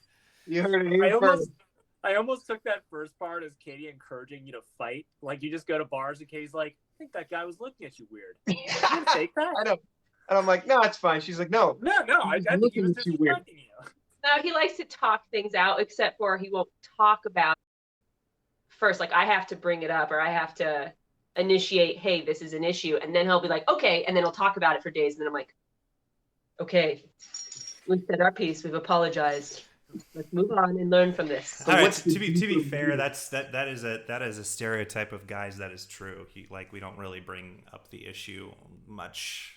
The issue's brought up, and a good guy will be like, okay, let's talk about it. But I don't think it's generally the first instinct to go like, let's talk about an issue. He loves to talk. No, I mean, Garrett definitely loves to talk, and I maybe in that sense, like James is also the talking one. I mean, because you're the one who got everybody riled up when it was talking about the movie that you guys were all in at the bar. Where you're like, let's do it. And it's like, you would be the ringleader and like, let's go do this, but I don't think you wouldn't go and beat up somebody. That's just not you. Yeah. I think, Garrett, if you like saw your equivalent to Snape at the bar, you'd want to do something, but I think you'd be like, yes, let's do something, but you'd be open to compromises on what to do. You would not do nothing. Yeah. Your friends would be like, don't do it. You'd be like, no, I want to do it. We have to do something. And then your friends would be like, okay, well, then let's approach it differently. And you'd be like, okay, let's catch his house on fire. Like, let's fucking kill him. Yeah. No, we shouldn't. We shouldn't do that. Yeah. Thanks, baby. Yeah. Will James have another one-on-one fight with Snape? I think that answer is obvious. I think. Will they? Will they ever have another one-on-one fight? I'm Justin, pretty sure. There is a small preview video that I've posted of that confrontation on my social media. Yep. I mean, like, what am I gonna do? They just like pass by each other in the middle of a big fight in the war and be like, "What's up, mate?" Yep. Yeah, right. No. Hey. Hey. They already had that fight. Hate you too. Did that already come out? I don't want to give anything away. Episode 7, they had a brief fight. Yeah, they had a brief little spat. Yeah. They had a skirmish. Skirmish, testing the waters. Mm-hmm. I don't know. I gotta say, I'm really loving what Anna is doing with Bellatrix. Anna Brisbane, who is a pretty big YouTuber. She has her own channel called Brizzy Voices. And we were all hanging out at Wizarding World, kind of like a Snape and the Marauders like outing to Wizarding World, and we got to hang out with fans, and it was really fun. And then and Brizzy was hanging out with us, and I was just floating the idea of Wizarding War to other people. So I mentioned it to Brizzy as a podcast, and she's a voice actor, so she got super excited. And she was cast before we even had an idea of doing something else. Yeah, pretty much. And she'd already played Bellatrix several times on her channel, and I was just like, yeah, of course. Yeah. Did you know that I was actually in a project with her? She probably doesn't even know this. When I first came out here, I think I was dating you. So it was like 5 years ago, almost 6 years ago. And it's a Star Wars thing. She does some like goofy voices with this. I don't even know if the channel is a thing anymore, but it was like Geek Nerd Comedy or something. But it's a Star Wars thing, and I was sexy C-3PO in one of her episodes. But like, I don't think she knows. She wasn't there. Who knows? But that was like her whole thing. She was like in a comedy thing. So anyway, I thought that was cool, and I was like, oh wait, I know you. This is a small world we live in. Very small town. Yeah. Tiny small town. Yeah, it really is. I've run the into small quaint rural town of Los Angeles. yeah. Mostly Burbank. Burbank in the Valley is a small town. Yeah, there's 3 major studios in Burbank. We've been to all of them either as tourists or we work on them. We run into the same people all the time. I've run into the same people in different parts of the world or country that somehow we just find each other. It's crazy how we were at even that like video game arcade bar, and we were already there. Then you guys were like, "Hey, you guys want to meet up?" And we're like, "We're actually already here." I know we found you guys in the corner. Yep. Oh, that is a good place. Oh, bars. Do you remember we went out to bars? Yep. Wolfstar is wonderful. I love it, and I love hinting at it. It's not canon in the book, so it's not canon in my world, but I love hinting at it. It's a lot of fun to do that. Episode 8 like messing with you guys. Yeah, it's just fun. Like when he's in episode 8, it's like, what are they staring at us? Like, maybe because you're so handsome. It's Wolfstar. And we do it more for like you guys, the fans, because why not, right? Like we know we're not making it a thing, but it's a little thing. It's not a thing, but it's kind of a thing. Oh man, James and Electo? What? Oh, okay. I mean, it obviously in real life that's what it is, but like let's talk about how that could possibly. Bad girls. Oh my god. Yeah. He's like Lily. It's like Lily's too nice. I'm a bad boy. I like to get into trouble. Right. How would that even, like, at the castle? I don't know. How would that even happen? Yeah, I don't even know. But if they got down and like Electra reveals just how bad she really is, and he's like, "What have I gotten myself into?" What have I gotten myself? He just like removes his toenails with a charm. She's into torture. Yeah. Don't tell me what I am and not into. So let's see. Brizzy is amazing as Bellatrix. What do you think of Wolfstar? Let's talk about shipping James and Electo. Jecto. Interesting. Oh, God. The body count. You just got to keep listening. I want to say I appreciate all of your guys' patience with us. I know that it takes a long time to produce these episodes, but we really do put so much heart and soul into them, and we are doing our best to make them come out as fast as possible. Mm-hmm. Yeah, it's a complicated thing right now because there are some elements of this that will now go by faster because we have a lot of time to work on them, and then some elements that we cannot do at all because we can't record anymore, right? So yeah. We have only one more big recording to do. If I have to figure out how to do it separately, I will. The problem is that only a couple of the actors have quality microphones. Or a good recording booth like this one. Yep, that's the best. It's a box. The one they're talking about. I'm not the one they're talking about. The quality comes also from everybody being in the same room, which normal voice-based stuff doesn't always do. They just bring people in based on whenever their schedules are available. It doesn't mean that they don't do it, because I've been around a few big VO recordings and they had a few people in the same room, but it wasn't always everybody. But that's really important to pull off for the final moments that we have to record, because it's pretty much everybody. There's one scene that has almost the entire cast. So if I can't do that, then we'll figure out another way to do it. But hopefully we can get around to that. But like Mick said, we're moving faster. I finished editing episode 9, and it is in the hands of sound design right now. And Jordan doesn't really have anything else to do right now. So right now he's doing cleanup. I'm writing notes on what happens in every moment. And he'll get me a cut relatively soon. It's a bigger episode. I warned him, like, from episode 9 to the final episode, like, the final episode is the only one that's like shorter and not so insanely intense. Episode 11 is going to be a monster. How many pages is it again? How many? Almost 50. 50. Yeah. Yep. I remember that number now. We've recorded 25 out of the 47 pages.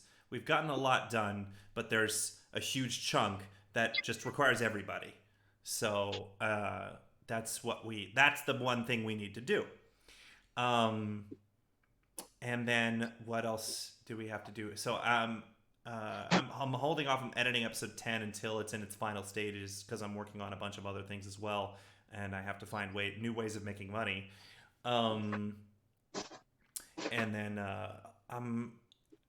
it seems like best case scenario with this virus going around that things might normalize, and this is best case scenario. Things might normalize midsummer, like around June or July. You might see countries adapting to their situation and creating staggered setups of working, but it might not get back to normal best case scenario June or July. And what I'm hoping we can do is right when Los Angeles gives the okay to get people out there again, we go and record episode 11, and hopefully we'll get information on that. But we want to take advantage of the moment LA becomes open again, that we push to get that final recording done, and then we never have to record again other than little things. So and maybe a new project, who knows? I mean, I'm prepping. Mick and I are prepping for a new project. My buddy Julian and I are prepping for another project, and those cost a lot more money than Wizarding War does. That's for sure. Yeah, they definitely a wrench definitely got thrown in gears because the project Justin and I are doing with, like, we were moving on that to start like filming as soon as possible. Like we were hoping to like start it next month, but this has changed everything, because it's not just like it's not just that we can't go into production, it's that we can't even really go into pre-production on it on a lot of elements. It's just everything's at a standstill right now. Yeah, I'm still working on my version of the script. We're kind of like piggybacking back and forth between our own versions of the script, and then it's ultimately Mick's story. I'm just creating my own interpretations of it, and then he'll look at it and go, I like this, I don't like that, and then we'll come up with something that everybody's happy with. Because I don't want to basically the film is to get more on Mick's reel, because he's done a lot of creature work and makeup work, and we want to get him away from that stuff. So, but at the same time, the idea he had was so damn good that I was like, this could be something bigger. So let's see if we could do both. Let's see if we can make something that really shows your acting chops, but without makeup, but can be built into something much bigger. Yeah, and for the most part, a lot of what we were talking about is that, like, both of us are waiting around for the opportunity to do what we do. Mm-hmm. Like we're sitting around. It's like Justin wants to direct more. I want to act in more of the things I actually really want to act in and make me excited. And we're in a make your own content sort of culture now in the entertainment industry. It's like it's like, well, we in order to do that work, we have to make that work and show other people, like, this is an example of our brand. Like, this is what we do. This is our style. This is what we want to be hired for. Mm-hmm. So that is, that's where we're moving ahead on a lot of things. Is that the reason we did this Harry Potter series was because it's the sort of content we want to be hired for. Mm-hmm. We just need to do that in a original capacity, an original IP, and not messing with somebody else's characters. So, yep.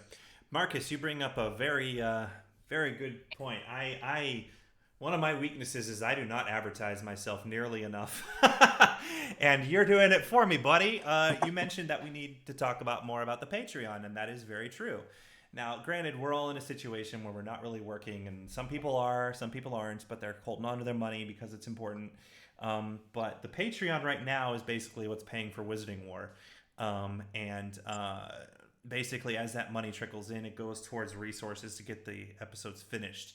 Every extra buck we make goes to finishing Wizarding War faster. And then we want to transition slowly, as Wizarding War is getting finished, into these original projects. And I want to make sure that whoever's part of the Patreon gets to see this stuff. So $5 a month gets you all the behind the scenes access. $10 is going to be more of these Q&As, as well as other cool behind the scenes stuff. But $20 a month, I decided, is going to be, if you don't care about spoilers at all, then I'll show them to you. Not all at once, but if you guys are cool with like knowing what's going to happen in the future, I'll have you sign an NDA first, but I'm going to be releasing the script for episode 9 relatively shortly before the release of episode 9. And that way you can get excited about it and have some fun with it and see our writing process and things like that. But Our writing process of me going, wait a second. What about this stupid, weird idea? No, that's not going to work. Okay, great. It's like your process. That's a process. Yep, it is a process. And I want to be I've been recording my meetings with Mick when it comes to the new short we're doing. And how spoilery we get that was really up to Mick, which right now is not at all. And I'm respecting his decision on that. But when it comes to Wizarding War, if you're willing to throw the dough in, I'm willing to get a little bit more spoilery for you. Yeah, it's a little bit difficult with the project Justin and I are doing to give away too much because it's kind of a mystery. Mm-hmm. A lot of elements of it are based in mystery, so yep. Giving away anything could really ruin the movie. Like the journey of figuring out stuff along the way with the movie is, Yeah, but it could be fun if we have very slow reveals over time as to what this is about, how it works, revealing who the cast members are for the crew on this spaceship, and just giving away little things that make the audience speculate without ever giving away the plot twist. But Melissa, when will Sirius, Remus, and Peter find out about James's parents? That's coming. You'll find out. We're getting there. We are getting there. Yeah, he's keeping it close to the chest because he feels like it's the right thing to do, but he'll get there. He will. Again, this is the episodes 9 through 12 are the third act of our story, and that's where things start to ramp up and then wrap up. And believe me, we have a lot to cover. We have a lot of questions that need answering, and really excited because we're covering things that people have always been curious about, but we're also taking risks with things that have never been seen in Harry Potter before. Yep. I will say, now that things are kind of coming to an end and stuff, it has been a real pleasure working on this with you guys. I could not imagine a couple years ago making this whole thing happen, and it really has come off pretty well so far. Yeah. So it's been great. Since it's already, we know that James and Snape are going to see each other again, but my God, the amount of fun I had with Garrett in our last session was so great. That scene. Oh man, dude, such a blast. Such an absolute blast to get back into that headspace again. Yeah, definitely. Let me see if I can bring up a quick photo, since we've kind of given away that, they're going to see each other again. They are? Oh, my bad, Garrett. I didn't mean to spoil that for you. I'm so sorry. Come on, man. I'm really we're just on episode 8 right now. I haven't even told my parents. I'm sorry. I'm so sorry, man. God. Guilt tripper. But let me see if I can find this quick picture that I just loved grabbing when we did it. Yeah, here we... Well, there we go. Actually, that's kind of hilarious. Can you pull it up? Is it going on the stream? Where is it? What is it? Oh, there we go. Here, so let me see. That was one little moment. So you're gonna do a space movie? That's freaking awesome. Yeah. I'm so stoked. Mick, do you watch The Orville? No, I don't know why I haven't. There are so many shows like that. Dude. Oh yeah. Yeah, you gotta watch The Orville. I was on hold for it because of your recommendation of working with the prosthetics or whatever, and then obviously right now the show's postponed like all the other shows. But Do you remember? shout out to you as a thank you for letting me. I'm happy to hear it. Do that. So you gotta talk to your people or whatever and submit, because once Orville gets back, man, they are revving up for a really strong season. My people. So Talk to your people. Tell your people. I'm telling you, Mick. All my people. Because when we were watching, I was like, oh my God, Mick would be so, because they're so fun. They do those creatures, but the characters are so great. It's like You a know? Star Trek creature where it's like, Yeah, can't if you see don't their watch face, it, Justin, but even when I was watching it, I was like, God, Justin's got to watch this show because Trying it to comes get off. on Star Trek. I know like half the crew on that, and they're not calling me. So Yeah, working it out. it's really frustrating that Mick, who has a lot of experience in makeup as in makeup actor, is not involved in Star Trek on some level. He should absolutely be there. I have Yeah. burned so many bridges. Yeah. But Orville is a great show for you because some of the character actors that are under the prosthetics are phenomenal. It's I so know a lot of fun. them. I Yeah, know it's like people who've so done it. smart. I was very surprised how But- smart it was. Yeah, it'll happen. So here's a quick. When Earth to Ned launches, it'll definitely, Yeah. move things And along. if I get it, I will mention your name if Please do. it ever comes back. It'll come back. It'll come back. So real quick, here's a fun little preview. I'm going to pause it as soon as I realize it's a little too spoilery, but I don't think it is. But Mick and Garrett had this great little moment that they chose on how they chose to talk to each other for their scene where they confront each other. So let's see how. I'm just going to show this to you real quick. I'm going to be very sparing with how much I show you. I'm interested to hear which one you choose. Important to me. Really is the most important. Where is it? I never should have feared that. If I had embraced you as a friend, none of this would have happened. That's good enough. So I loved it because Mick really wanted to make sure that he was face to face with Garrett, and then he told Garrett in his performance, because he was not on mic, it was Mick's turn to do this particular monologue, but there was a monologue that Garrett had beforehand, and he basically, in this moment, Garrett is trying to be sympathetic. But Mick said, no, don't be sympathetic. Be the biggest prick possible to me at this very moment. So it was a really fun moment for them to have. And they did this kind of stuff all the time where they would like be more physical about it, have more physicality behind it, all kinds of cool stuff. Let me see if I can find something else that you guys would like. But go ahead and talk to me guys about your experience with that.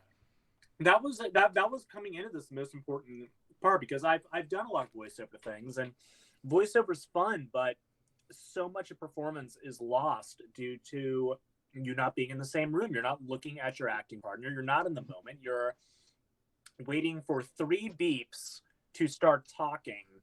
And it's usually like you may not even be hearing the voice of the other person at all. It's like a scratch track or something. So you lose so much when you don't have another actor there with you. So for the more intense scenes that we did during production, we wanted to make sure that we are able to look at each other. We're able to face each other, or at least glance over at the other person who's giving off whatever energy they're giving off, so we can feed off of that. Because those performances,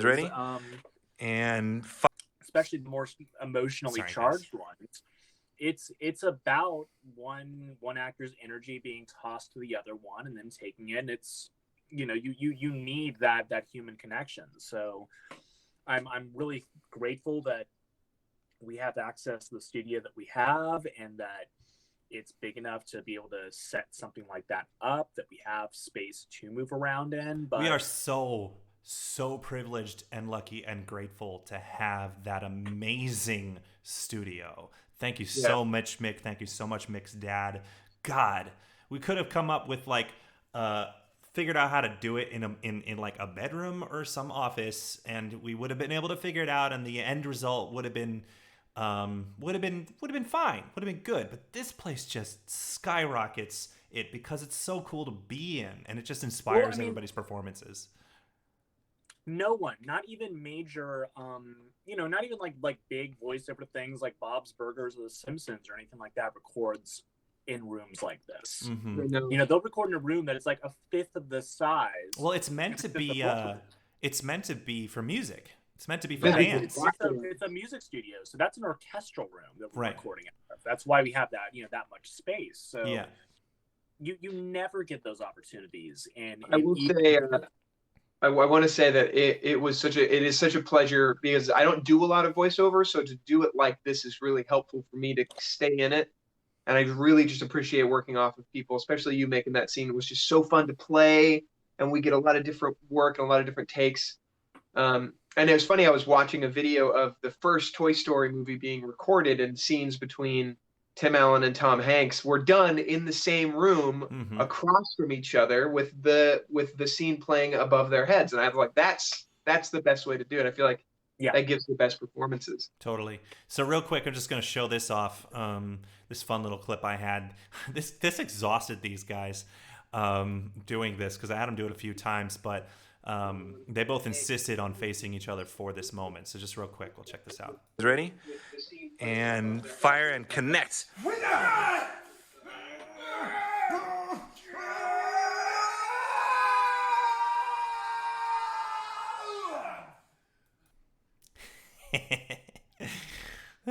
So much fun. Yeah. So, yeah, of course they're going to see each other again. We're going to go there. I think the context of why they find each other and why they fight is going to make it all the more fun. And I can't wait to get to that point. But that's episode 11. And that one's going to take a minute, quite a minute to make. Hopefully we can get episodes 9 and 10 done relatively fast, especially with the current situation. But episode 11 is going to be a chore. Yeah. Because this is I mean, when we're done, this is going to be like, what, 4 or 5 hours long as like a complete epic. Mm-hmm.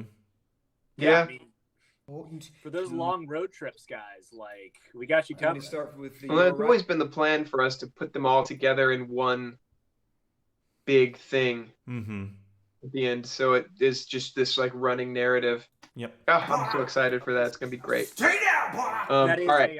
That is a plan. We are, once this is all done and all the episodes are out, we are orchestrating a big re-release of everything, compiled as like one download. Probably commission some really good series artwork that will have part of it. The website will be updated, because we know it is, and I know this is like a comic book fan, how difficult it is to get a story in small little chunks monthly. And we, due to so many monthly. Yeah, even limitations every for us, 3 or 4 months. Ugh. I'm so sorry, guys. Yeah, but and so, you know, it's difficult, but we would rather keep giving you content than be like, hey, we're doing the Wizarding War, and keep you waiting for like over 2 years to find out whether or not it'll ever be done. Right. Because a lot of fan projects don't get done. They just don't. So, it's true. You know, and so for us, it's like, okay, we want to show you, it's like, this is getting done. We are giving you in pieces. And then when it's all done, give it another listen. We're going to listen to it as well. We're going to see if anything has to be added, if we need to, like, you know, add small little bits here and there, if there's anything to help tie it together. But for the most part, you know, we're looking forward to just having it done, to re-release it. And hopefully that brings in a lot more people who haven't been following along, because they don't want to start a very small portion of, like, you know, 11 to 12 minutes and then wait however much longer it's going to be for the next episode, you know? Yep. We're in a binge watch culture. Yeah, and I like that the TV industry is starting to change that. The Mandalorian was coming out once a week. Star Trek Picard is coming out once a week. And I want to go back to that, honestly. I was disappointed in The Witcher being only 8 episodes, and then, actually, or is it 6 episodes? It was short, and I was just like, that was really fun, but that easily could have been separated and created a different sense of anticipation, because I also think that you get a chance to talk about it and theorize about what's going to happen. And what I really like, actually, is episode 8's release, people started speculating. People are starting to have theories, and that's really fun. Love it. Oh, I love it. Yeah. That's my favorite. It's one of my favorite things about being a writer on this, is like working it all out and then sitting back and being like, how did we do? Is it going to stand up to Harry Potter like lore? And is it going to be fun enough for people to speculate? Mm-hmm. Yeah, well, my problem with binge watching things that I realized I was doing was that if I'm watching something continuously for like 4 or 5 hours, I am nodding in and out of it. I'm not paying full attention to it. Like, I had to stop myself, because I would love the Netflix Marvel shows, but I went back and watched them because I realized I wasn't paying attention. Yep. I'm paying attention fully if I'm like, I've been waiting all week for this hour of television. Exactly. But if I'm binge watching 8 hours of Daredevil, then I'm really not paying full attention because you can't keep completely focused on something 100% for 8 hours. It does a disservice. Like Daredevil has so many great fight scenes and shots and just scenes in general. And I agree, it's like watching an epic movie for 8 hours. And you're like, oh, I loved the beginning of this movie and I remember the end of this movie. And it's just a disservice to all the work that goes into it. Yeah. I'm going to have to take off to go on my hike, gentlemen and fans. It has been an absolute pleasure chatting. I have a pretty open schedule, I'd say, for the next couple of weeks. So if you guys want to do this again, feel free to let me know. I'm sure I will be around. And everybody who's been supporting us. Get on Garrett's Instagram. He's doing a great new series of how he's doing in quarantine right now. I'm trying to make a video every day, and Katie has been such a good sport. So yeah, get on that and watch it. But yeah, thanks for all the support. You, Justin, and Mick, thank you guys for just being a part of my life and helping me create stuff and letting me be a part of your creative process. It is always a pleasure to work with you guys. And we're gonna watch Hook tonight.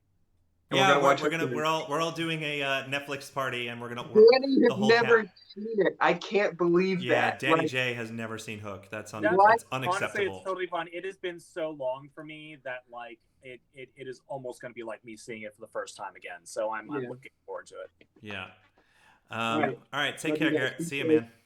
And then I'm gonna head off. So I'm gonna make myself some lunch. Okay, cool. Well, just real quick, someone asked what your favorite Funkos are.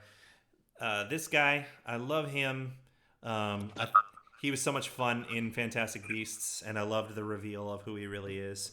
And then this lady, I love her. She's so fun. Here's all mine. Here's all my Funkos. This is my most valuable one. I think that one's like over $300 or something. Nice. On eBay right now. That was like the blood-splattered Hannibal Lecter that you got by waiting in line for like 10 hours at Comic-Con. Ugh, I won't do that. Not worth it. I actually didn't.